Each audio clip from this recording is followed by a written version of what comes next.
Today, we're diving into an extraordinary story of survival from the Air India crash that claimed 241 lives. It's hard to imagine going through something like that.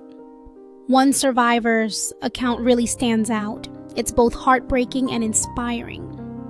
Absolutely. The survivor described the moments before the crash as surreal. He said there was unexpected turbulence and then a massive jolt. Right, and after that, everything went dark.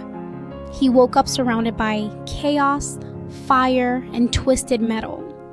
I can't even picture how terrifying that must have been. He mentioned hearing cries and feeling the intense heat. It's almost like being thrown into a nightmare you can't wake up from. What struck me was his instinct to help others, even while he was hurt. He saw another passenger trapped and tried to pull them out. That shows incredible resilience. Despite his own injuries, his first reaction was to help someone else.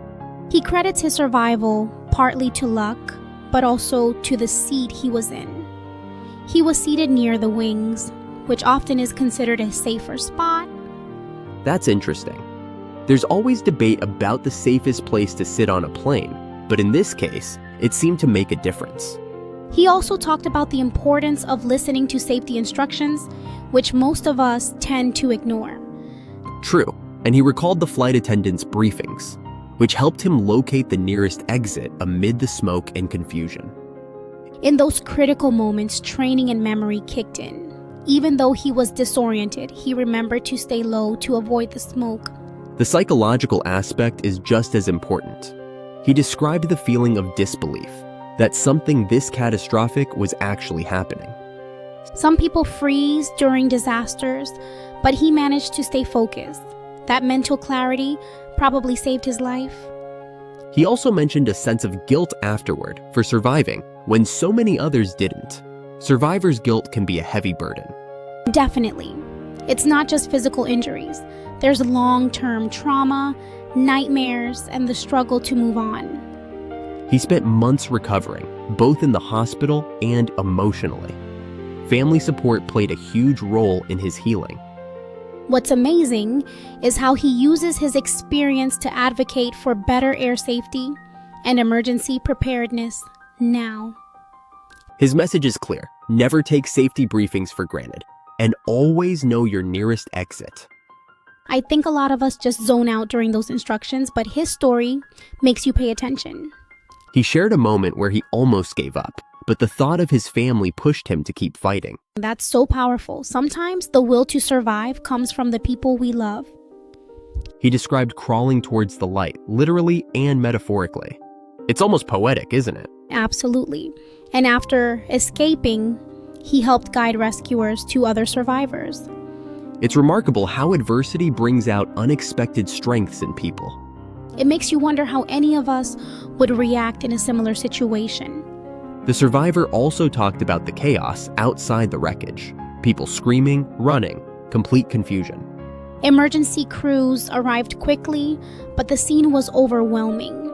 He remembers the relief of seeing help, but also the sorrow at the scale of loss. He's been open about the emotional aftermath, the nightmares and flashbacks. Therapy and sharing his story have helped him process the trauma. He even mentioned small triggers, like the sound of an airplane, bringing back memories.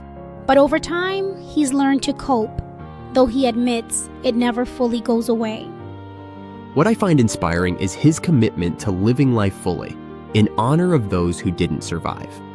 He's participated in memorials and supports families of other victims. It's a reminder that behind every headline, there are real people, real stories. And sometimes survival isn't just about escaping the wreckage, but facing what comes after. He's also advocated for changes in airline safety protocols, like clearer signage and more accessible exits. Some of his suggestions have even influenced new safety guidelines. It just goes to show, one person's experience can lead to broader changes that help others. His story also highlights the importance of compassion and community in times of crisis.